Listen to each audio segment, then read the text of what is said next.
오래전 미국 보스턴 해변가에서 어떤 한 노신사가 매일 12시쯤 되면 싱싱한 새우를 한 통 담아가지고 와서 갈매기들에게 나눠주는 것이었습니다. 하루도 아니고 이틀도 아니고 1년, 2년 매번 그 12시쯤 되면 특별한 일이 없는 한 이렇게 싱싱한 새우를 가지고 와서 갈매기들에게 나누어 줍니다. 어느 날 한 학생이 묻습니다. 아니 할아버지, 이 싱싱한 새우를 매일처럼 매일같이 이 갈매기들에게 나눠주시나요?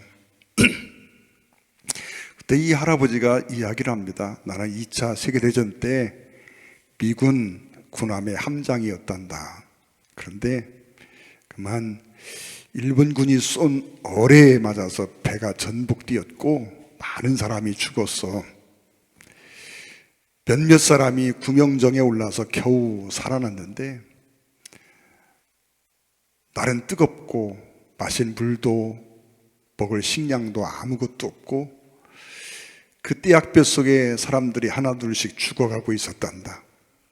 그런데 정신이 몽롱해지는 순간 비둘기 한 마리가 내 어깨 위에 날아와 앉았고 나는 그 비둘기를 잡아서 먹음으로 기력을 좀 찾았고 또 다행히 내가 지나가는 배에게 구조되어서 이렇게 살 수 있게 되었단다.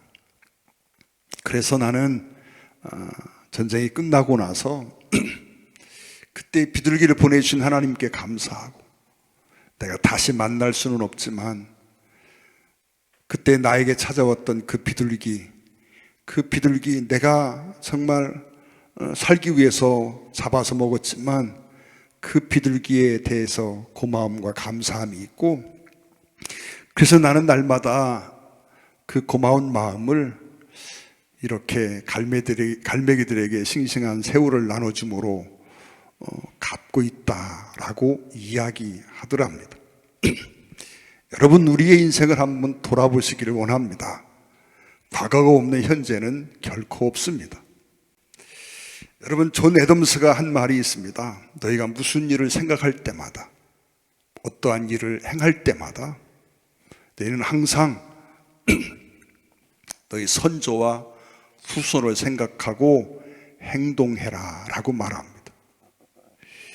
무슨 일을 생각하거나 행동할 때에 항상 우리의 선조들을 생각하고 또 우리의 후손을 생각하면서 행동하라 하는 말입니다. 여러분, 오늘날 우리는 진짜 큰 풍요를 누리며 삽니다. 상대적 빈곤을 느끼고 또 그것 때문에 속상해하는 마음들도 있지만 그러나 여러분, 우리가 살았던 50년대, 60년대 여러분 그 시절에 비해서 오늘날 우리가 살고 있는 시대는 정말 엄청난 풍요를 누리며 살고 있습니다. 여러분, 감히 비교가 불가능한 풍요를 누리며 삽니다. 그런데 여러분, 우리가 지나칠 정도로 많은 것을 가지고 누리며 살고 있는데 이런 것들이 그냥 우연히 내게 다가온 것이 아닌 걸 우리는 잘 알고 있습니다. 여러분, 얼마나 많은 사람들이 우리에게 오늘날 이 풍요를 가져오기 위해서 애를 쓰고 피 흘리고 땀 흘리고 수고했는지를 우리는 꼭 기억해야 합니다. 잊어서는 안 됩니다. 명심보감에 보면 이런 말이 있습니다. 몸에 실오라기 하나라도 걸쳤다면 배짜는 여인의 수고를 생각해라. 하루 한 끼 밥을 먹었다면 수고한 농부의 그 땀 흘린 것들을 기억하고 생각하라 라고 말합니다. 잊지 말아야 합니다. 상위에 밥 한 그릇이 그냥 올라와 있는 게 아니고 오늘날 우리가 살고 있는 이 삶의 현장이 그냥 주어진 게 아니라고 하는 겁니다. 여러분, 당연히 누릴 수 있는 것들이 결코 아니었다는 겁니다. 참으로 그 과정 속에 수많은 사람들의 헌신과 땀 흘림과 여러분 때로는 생명을 바치는 그런 희생들이 있었다는 걸 우리는 기억해야 합니다. 얼마 전 네팔 선교사를 만났습니다. 여러분, 지금 가장 가난한 나라 중에 하나가 네팔 아닙니까? 그 선교사와 이야기를 나누면서 그런 얘기를 들었습니다. 네팔 사람들이 정말 가난한데 그 가난을 뛰어넘어서 신분상승을 이룰 수 있는 길이 두 가지가 있답니다. 하나는 용병으로 가는 것입니다. 네팔 사람들이 용병 학교가 있다 그러더라고요. 이 용병으로 가면 좀 대우가 좋아서 돈을 좀 벌 수가 있고, 그래서 용병으로 젊은이들이 많이 간답니다. 또 하나는 한국에 오는 겁니다. 한국에 노동자로 와서 2년, 3년, 길게는 5년, 더 많게는 6년, 7년 이렇게 한국에 와서 일을 한답니다. 그렇게 일을 하고 가면 정말 네팔에 가서는 떵떵거리며 살 수 있는 부자가 된다, 그런 이야기를 합니다. 여러분, 우리나라가 지금은 세계 10대 경제 강국이니 이런 표현을 쓰지만 50년 전 우리나라를 생각해 보십시오. 정말 가난하고 딱하게 한이 없는 그런 나라가 우리나라 아니었습니까? 그런 6.25 이후에 폐허하게 된 그 터전을 위해서 어떻게 하든 다시 한번 일어서 보려고 우리의 선배들이 얼마나 많이 애를 쓰고 수고하고 피 흘리고 노력했는가 하는 것을 잊어서는 안 된다는 것입니다. 여러분, 우리가 이걸 결코 잊어서는 안 됩니다.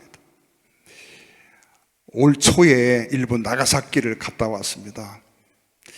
이 나가사키는 여러분 핵폭탄이 떨어졌던 곳 중에 하나 아닙니까? 세계에서 유일하게 일본만 핵폭탄을 2번 맞았습니다.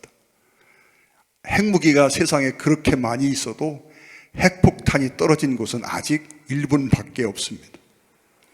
그 안에 전쟁도 꽤 많이 있었지만 핵무기가 사용된 적은 일본에서밖에 없거든요. 근데 나가사키에 갔습니다. 거기는 원자폭탄이 떨어졌던 그런 장소가 있습니다. 근데 그 지역에 가면 원자폭탄이 떨어짐으로 말미암아 폐허가 된 그 건물들 몇 개가 그냥 남아 있습니다. 그 엄청난 온도에 녹아내리던 건물, 녹아내리다가 굳어버린 그대로 그 건물들이 남아 있습니다. 그 모습을 보면서 생각합니다. 6.25나 이런 전쟁 속에서 우리가 폐허가 됐던 그때 상처 입고 무너지고 했던 건물들 그냥 남겨놓았으면 얼마나 좋았을까. 몇 차라도 좀 남겨놓고 교육적 의미로 삼았으면 얼마나 좋았을까 하는 아쉬움이 들더라고요. 여러분, 서울 광화문에 가면 옛날 총독부 건물이 우리나라 경복궁을 막아놓았던 그런 적이 있습니다. 아주 슬픈 역사지요. 그러나 그 옛 총독부 건물을 철거하고 옛 건물을 다시 복원해 놓았습니다. 의미가 있고 좋은 일이라 생각합니다. 또 한편 아쉬움도 있습니다. 부끄러운 역사고 가슴 아픈 역사고 그렇지만 그 역사를 기억할 수 있는, 그리고 그 역사를 가르칠 수 있는 재리로 남겨놓았다면 또 얼마나 좋았을까, 그런 생각도 해보게 됩니다.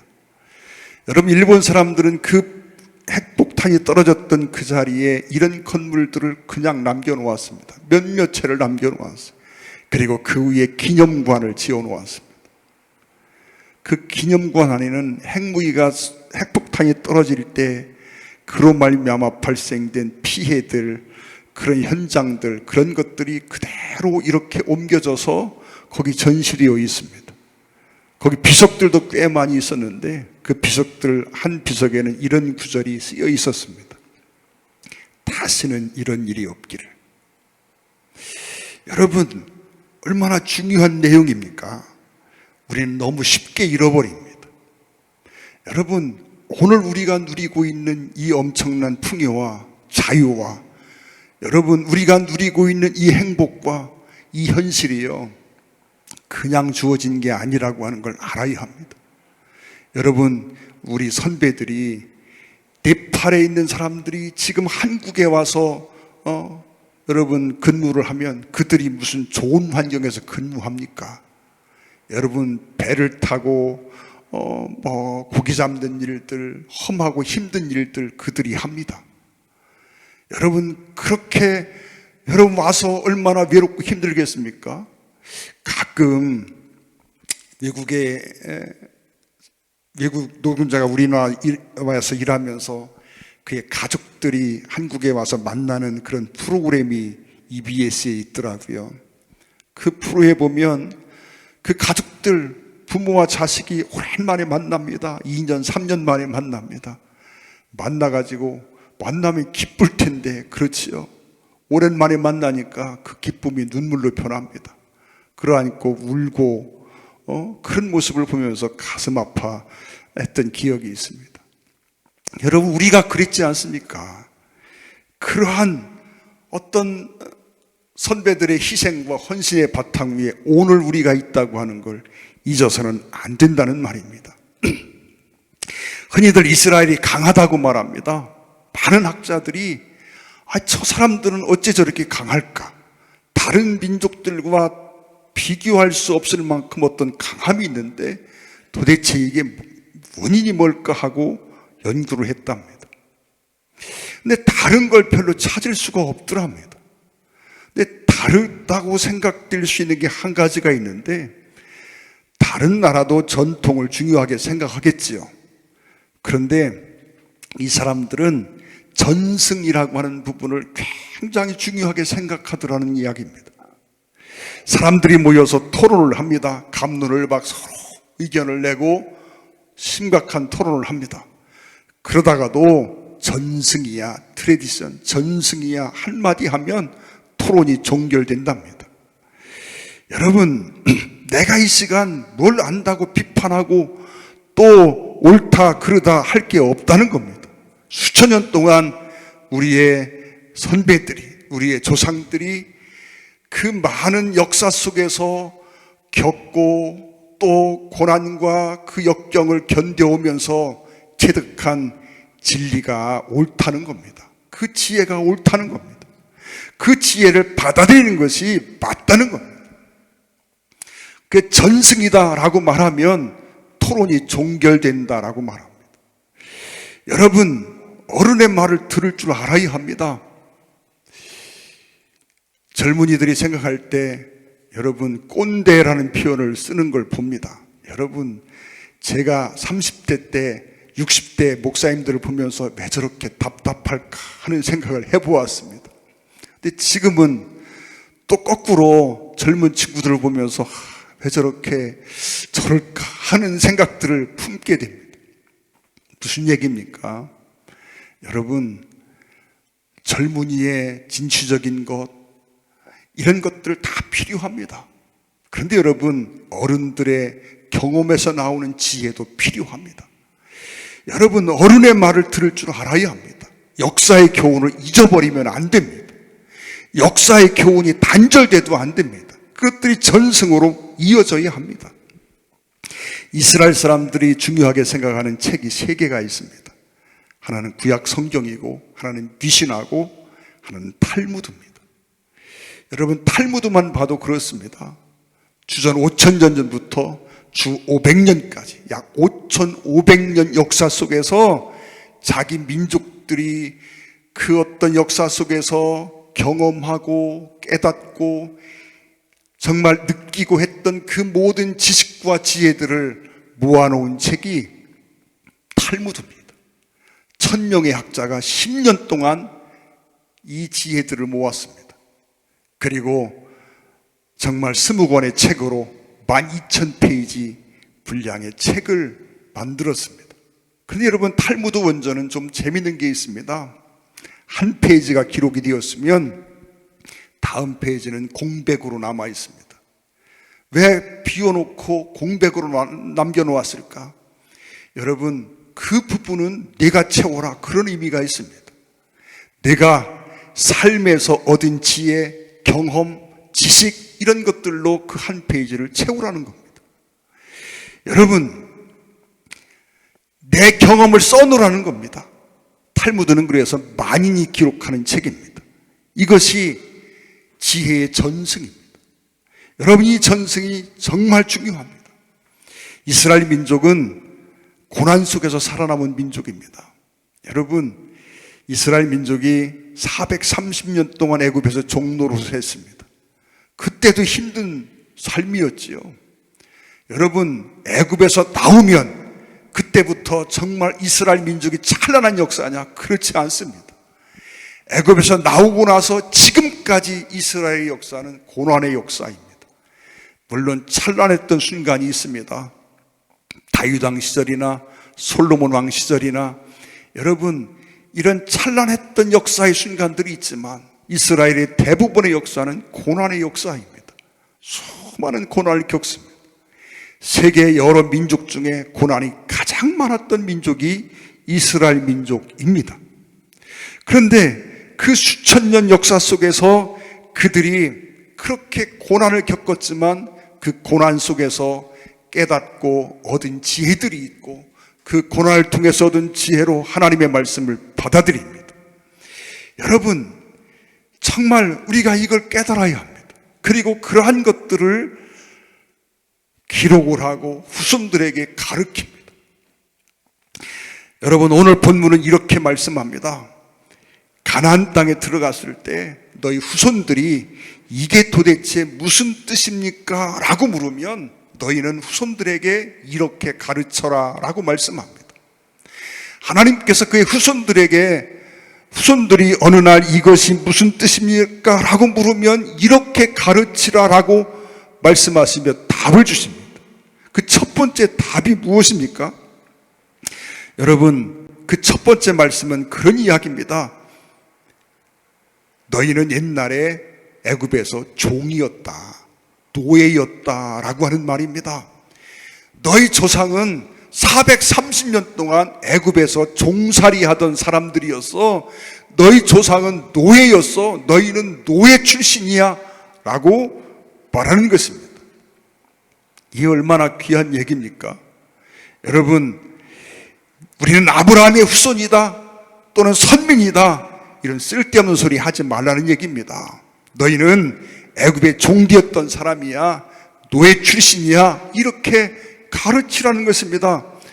여러분, 우리는 참 족보 자랑 많이 합니다. 여러분, 명절에 가면 지금이야 그런 것들이 거의 사라졌지만 무슨 족보를 내놓고 족보 자랑하고 무슨 뼈대에 있는 집안이니 뭐니 이야기하고 양반 상놈 가리고 참 여러분 가관이었던 적이 얼마 전 얘기입니다. 여러분, 무슨 대단한 집안도 아닌데 뼈대가 어떻고 가문이 어떻고 얼마나 많이 따지던 민족이 우리 민족입니까? 하나님이 말씀합니다. 이스라엘아 보아라. 지금은 너희가 이런 모습을 하고 있지만 전에 너희는 노예였다, 종이었다. 430년 동안 남의 나라 종노릇하던 사람이 너희야 라고 말합니다. 여러분, 옛날 자랑하지 말라는 얘기입니다. 아무것도 자랑할 게 없습니다. 여러분, TV를 보든지 무슨 뭐 이런 데 보면 성공한 사람이라고 나와서 간증을 하고 또 강의하고 이런 모습을 봅니다. 근데 여러분, 그 성공이 두 가지입니다. 하나는 돈 많이 벌고 하나는 높은 지위에 올라가고. 여러분, 세상에 그 나머지는 그럼 다 실패한 사람입니까? 성공의 기준이 돈 많이 벌고 높은 지위에 올라가는 것, 출세하는 것일까요? 여러분, 평범하게 결혼해서 자녀 낳고 아름다운 가정을 꾸미고 사는 것, 여러분 이게 성공 아닐까요? 여러분, 우리는 성공을 똑바로 판단해야 합니다. 성경은 말씀합니다. 후손들이 이것이 무슨 뜻이냐 하고 묻거든 우리 조상들은 노예였다 그렇게 말하라고 합니다. 우리는 430년 동안 노예 생활을 했다. 우리는 완전히 노예 출신이야. 그런데 하나님이 우리를 긍휼히 여겨주시고 하나님 우리를 사랑하시고 그래서 그 큰 능력을 가지고 우리를 애굽의 종살이에서 해방하여 우리를 이끌어내셨고 그래서 오늘날 우리가 있어 라고 가르치라는 것입니다. 여러분, 우리 이걸 기억해야 합니다. 오늘날 우리도 마찬가지입니다. 여러분, 우리 민족 지금 이렇게 잘 살고 있지만 제가 어릴 때, 중학교 다닐 때만 해도요, 반경 2km 안에 TV가 한 대밖에 없었습니다. 하마루라는 지역입니다. 여러분, 우리 한밭질감에 계시던 이은성 목사님 사모님이 제게는 지금 조카뻘입니다. 근데 그 집에 TV가 한 대 있었습니다. 그 사모님 친정집, 거기에 TV가 오직 한 대 있었습니다. 지금 생각하는 것이 기밀인가 누군가가 네슬링을 합니다. 지금은 네슬링 아무도 안 보지요. 근데 여러분, 그때 기밀이 네슬링 한다고 하니까 동네 사람들이요 2km까지 다 그거 보러 그 집에 갑니다. 할 수 없이 TV를 마당에 내놓습니다. 동네 사람들이 다 모여서, 여러분 2km 안에 있는 사람들이요, 그거 궁금한 사람들 다 모여가지고 마당을 꽉 채우고 TV를 보던 기억이 납니다. 사랑하는 여러분, 그게 불과 얼마 전 얘기 아닙니까? 지금은 TV 없는 집이 어디 있습니까? 어떤 집은 2대 있습니다. 거기에 컴퓨터도 있습니다. 여러분, 거기 아이들은 또 자기 나름대로 게임기도 가지고 있습니다. 여러분, 집집마다 자동차 없는 집이 거의 없고, 한 대만 있는 집보다 2대 있는 집이 훨씬 많고, 여러분 3대 있는 집도 있고, 사람 수 따라 자동차가 있는 시대를 우리가 살아가고 있습니다. 여러분, 그러나 이러한 풍요가 그냥 온 것이 아니라고 하는 얘기입니다. 여러분, 하나님의 특별한 은혜가 있었으면 우리는 고백합니다. 6.25 때 우리나라의 63개국의 UN 참여 회원국들이 우리나라를 도왔습니다. 군사를 보내서 전쟁에 직접 참여한 나라도 있고, 물자를 원조해 준 나라도 있고, 어쨌든 63개국의 나라가 6.25 때 우리를 도왔습니다. 그 덕분으로 오늘날 우리가 자유를 누리며 삽니다. 그때 유엔군이 오지 않았다면 우리는 이 자유를 누리지 못했을 겁니다. 여러분, 1945년 10월에 유엔이 결성이 됩니다. 그리고 안전보장 이사회가 만들어집니다. 우리가 아는 것처럼 미국, 소련, 영국, 프랑스, 중국, 러시아, 이런 나라들 상임이사국 5개 나라가 있습니다. 안전보장 이사회라고 해서 이 상임이사국 5개 나라가 있었습니다. 여러분, 1945년에 유엔이 결성되고 이 안전보장 이사회를 통해서 유엔군을 파견할 수 있는 그런 제도를 만들었습니다. 이 제도를 만든 것은 전쟁을 예방하고 또 그릇된 전쟁을 종식시키고 이런 의미를 가지고 있습니다. 근데 여러분, 1945년 이후에 이 땅에 전쟁이 한두 번 있습니까? 수도 없이 있습니다. 근데 여러분, 유엔에서 정식 유엔군을 파견한 나라는 우리나라밖에 없습니다. 유엔군을 보내려고 해도 안전보장이사회의 통과를 한 번도 받아본 적이 없습니다. 왜요? 의견이 맞지를 않는 겁니다. 여러분, 우리나라 6.25 전쟁 때 오직 한 번 유엔의 회의에서 정식으로 유엔군 파견송을 결정합니다. 그때 비하인드 스토리가 있지 않습니까? 러시아의 대표가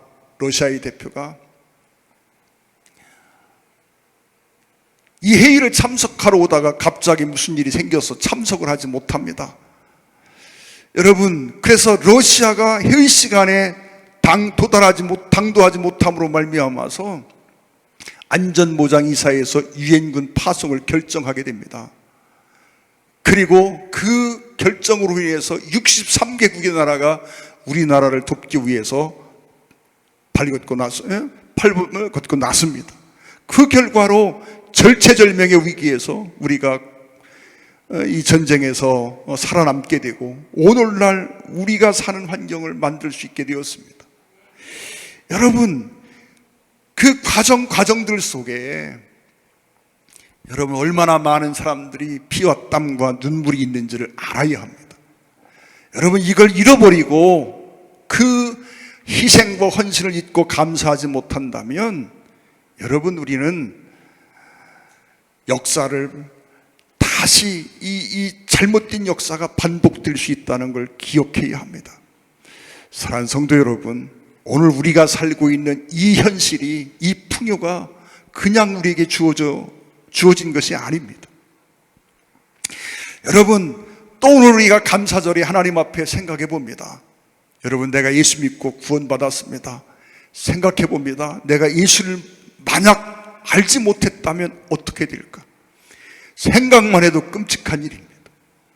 여러분, 우리가 예수 믿고 구원받았다는 사실 한 가지만 가지고도 세상의 모든 불평거리를 다 잠재울 수 있을 만큼 소중한 것입니다. 여러분, 내가 예수 믿고 구원받았는데 만약 지금 생각해 보십시오. 내가 예수를 모르고 구원받지 못했다라고 생각해 보면 이게 얼마나 끔찍한 일입니까? 우리는 천당을 알고 있고 지옥을 알고 있습니다. 지옥은 한 번 가면 영원히 나오지 못하는 곳입니다.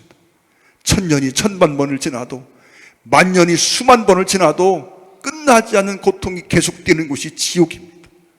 불로 소금 치듯 하는 곳이 지옥이라고 그랬습니다.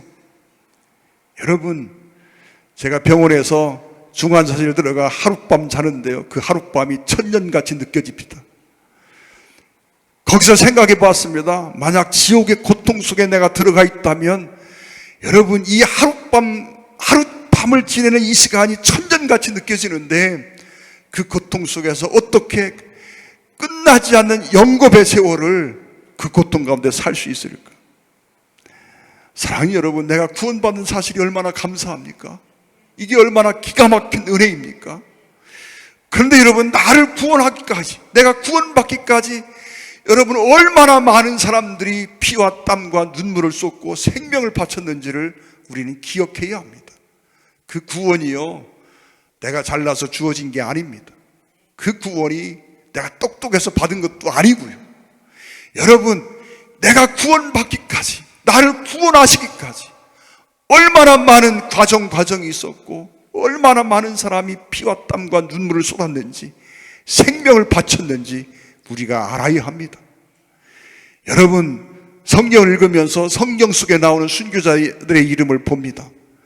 그들의 수고와 헌신을 봅니다. 그것만 보더라도 여러분, 그들의 희생과 헌신이 오늘날 우리의 구원과 연결되어 있음을 우리는 알고 있습니다. 그래서 여러분, 우리는 지금 내가 누리고 있는 이 많은 혜택들이 그냥 주어진 게 아니라는 말입니다. 구원도 그냥 주어진 게 아닙니다. 여러분, 물론 우리 하나님의 희생과 우리 주님의 십자가의 희생을 여러분 우리가 잘 알고 있습니다.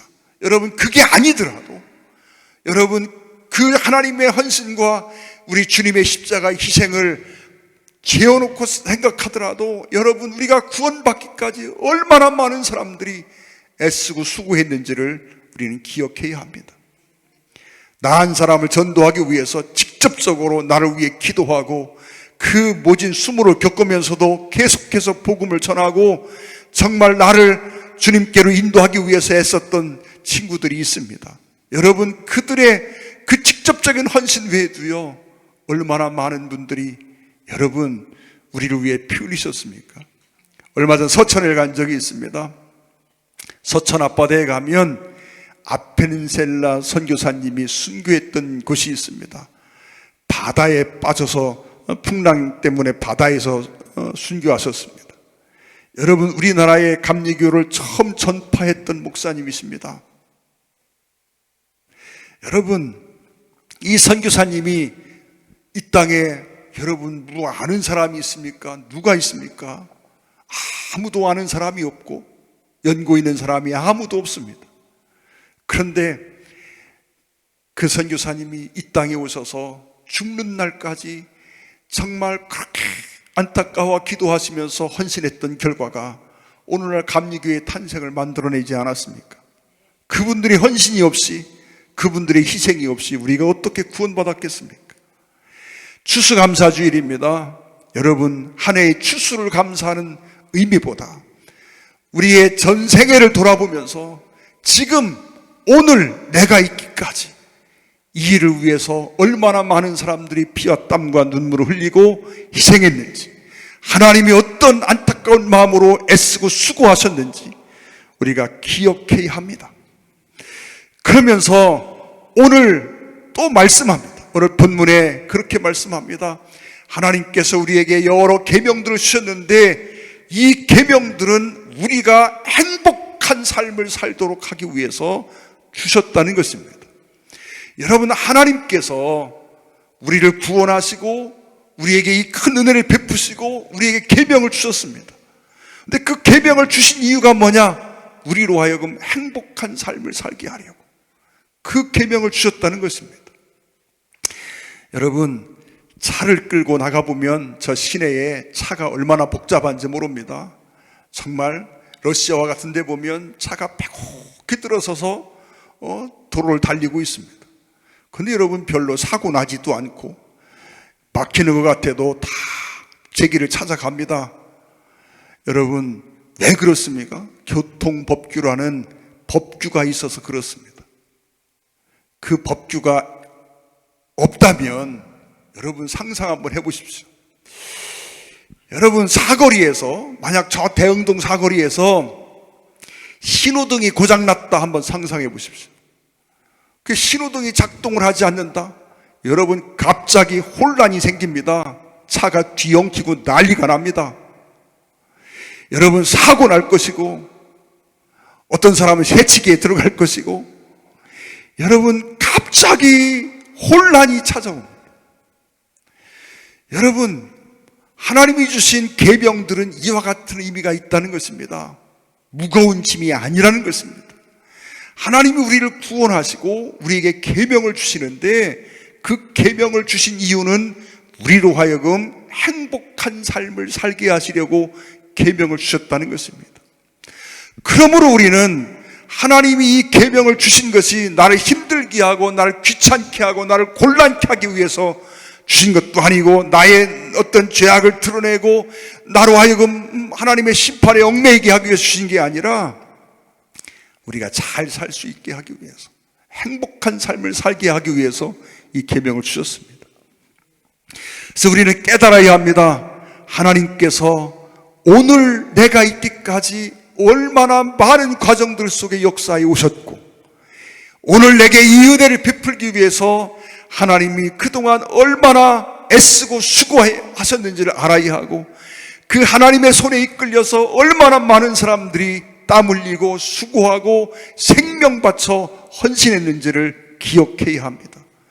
그리고 하나님이 내게 주신 계명들이 나를 얽어매는 것이 아니라 우리를 행복하게 하기 위해서 주신 계명이라는 사실을 기억을 하고 기쁨으로 감사함으로 이 계명들을 지켜가야 합니다. 하나님의 은혜가 감사합니까? 하나님이 내게 주신 그 은혜에 대한 감사함이 있습니까? 그 감사함의 표현이 어디로 나타나야 합니까? 여러분, 감사절에 우리가 헌금 드리고 하나님께 감사합니다. 그게 하나님에 대한 감사의 표현의 전부가 되면 안 됩니다. 하나님이 베풀어 주신 그 모든 은혜에 대한 진정한 감사는 하나님이 우리에게 주신 계명을 기쁨으로 감사함으로 지켜가는 데 있습니다. 여러분, 이 계명이 저와 여러분에게 무거운 짐이 아니라 나를 행복하게 하기 위한 계명인 것을 우리가 믿으시고 감사함으로 기쁨으로 즐거움으로 이 계명을 지킬 수 있어야 합니다. 그것이 감사의 최고의 표현입니다. 우리가 하나님을 사랑합니까? 하나님을 사랑하면 하나님의 계명을 지키는 것입니다. 하나님을 사랑하면 기쁨으로 그 계명을 지키는 것입니다.